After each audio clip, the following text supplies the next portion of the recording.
Hi guys, Alex Peak Performance Reviews. Welcome to another vlog and welcome to, yes, another video at Clive Atho Tuning. Links in the bio to where you go to speak to the guys here to get your modifications fitted, Revo specialist, etc. So links in the bio to all that. Today we've got the RS3 V3, V2 even, car here again, having some extra modifications you'll see from the title. Today is all about handling mods. Out of the factory, they get a lot of unnecessary press in my opinion about understeering, but they do. The V2 is a bit better. It's got the lighter all aluminium block, so there's a bit of understeer still there, but it's much better than the older and previous generation. Had an iron block or part iron block, and like I say, the big thing about these and the reason why they understeer is because they don't really tend to rotate and move around from the front, you know, rotate the rear very well. And there's some very simple mods that you can do on these supposedly to make them quite a bit better. It's not going to handle quite as good as a GT4 Porsche or an FK8 or an FL5 Honda Civic Type R, but what this makes up in chassis performance, it makes up in grip out of low speed corners, but you still need to get the car rotated a bit more. Now, part of the problem is these horrendous Pirelli P0 Rossos. I'm going to kill them on a track day, I think, very, very soon first, and then I'm going to definitely replace them for something better. I'm not sure what yet. It's going to be a very street-orientated tyre. Today's video is sponsored by CGE, based in Suffolk, but national collection is available. CGE are set up as an ultimate vehicle styling company. From full PPF coatings, vehicle wrapping, detailing, decals, ceramic coating and bespoke vehicle modifications, please get in touch for a quote. CGE can modify your car from mild to wild, from road to race. Just get in touch and they can discuss your needs. Check our link for the full details of where you would get your quote, and if you quote PPR15, you'll get 15% off your quote. What are you waiting for?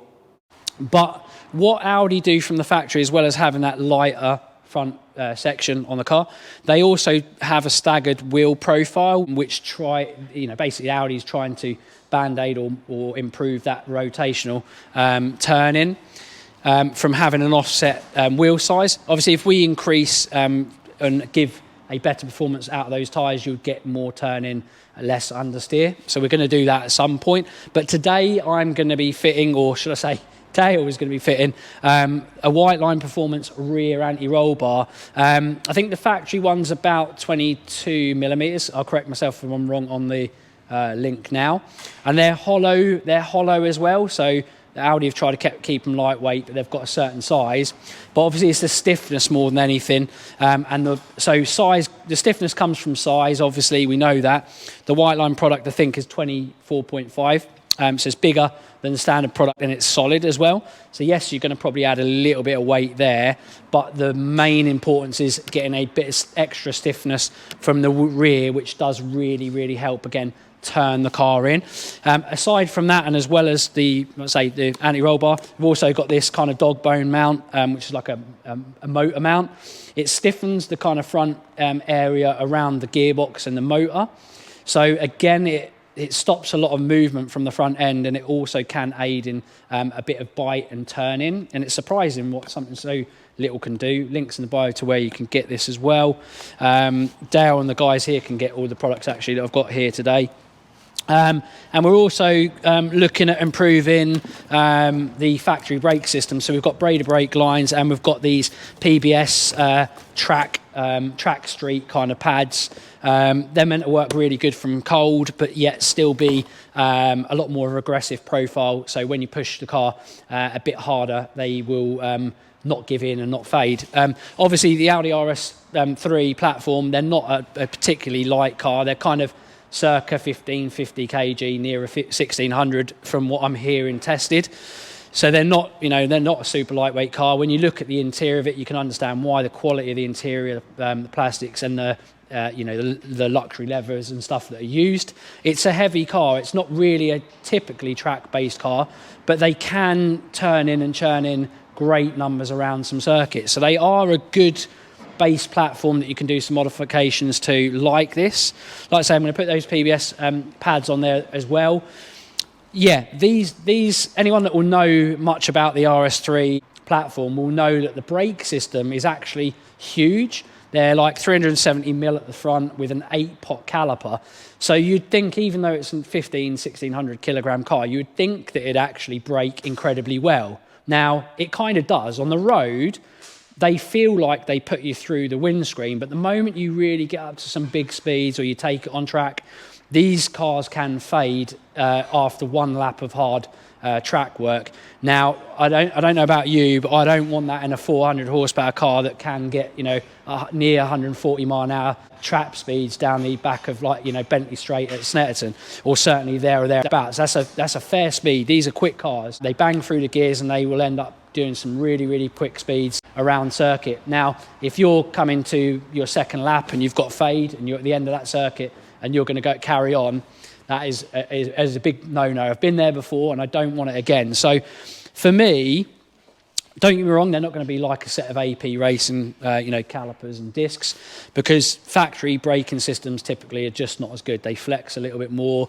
Although, if you look at that size, you'd certainly think that you could probably do some stuff to that to make it a lot better.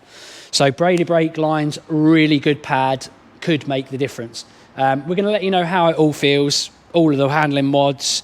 We're going to go for a test drive and a drive around, and I'll let you know what effect they've had, and I'll show you a bit around the car as we're doing the modifications to it. If you've got any questions, as always, hit us up in the comment section and be sure to ask us any questions you've got. And that is literally where it goes. Looks nice as well with the yellow. Like I say, our version is the yellow version, which is basically street track kind of stiffness. So yeah, we're all done on that, and then Dale's just eyeing up how we're going to do the rear anti-roll bar. This is the little pencil size stock one. We're just basically trying to evaluate as to whether you can do it without taking exhaust off. I think you probably can if we just drop it. I sound like that was my idea, didn't I, Dale? Did you see how convincing I sound? That was your idea. Oh yeah, of course it was. That's it. Yeah, I'm, you know, not just a pretty face, as they say. So yeah, these Whiteline technology rear anti-roll bars are grease-free. They're grease-free technology. So they've kind of got their all self-bleeding type kind of jobby thingy-jiggies. So you just put them in, and there's the anti-roll bar. It has got 2 settings of stiffness. We're going to go for stiffest, I think, and then just see if it's rotating a bit too crazily, or yeah, see how we like it, and then do it, readjust it another day. But I'll try it on the stiffest setting, I think, to start off with. But yeah, about to get it on. Just dropping the old one and go from there.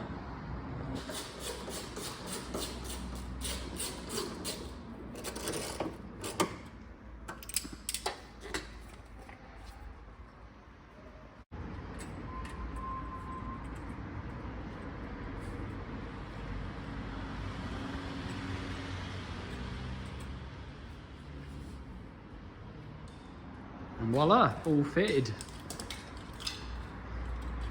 Whiteline anti-roll, rear anti-roll bar, 24mm on the stiffest setting.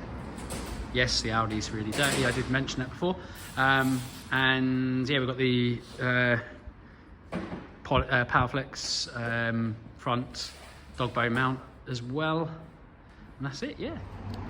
So that is the end of the video. We have fully installed the rear Whiteline anti-roll bar and the Dogbone mount from Powerflex. Should make a good bit of difference to the handling of the car. Keep an eye on the channel. There's going to be a full drive video of it very soon coming up. If you've got any questions as well, hit us up in the comment section. And as always, like, share, comment, subscribe. See you again in the next one. Bye for now.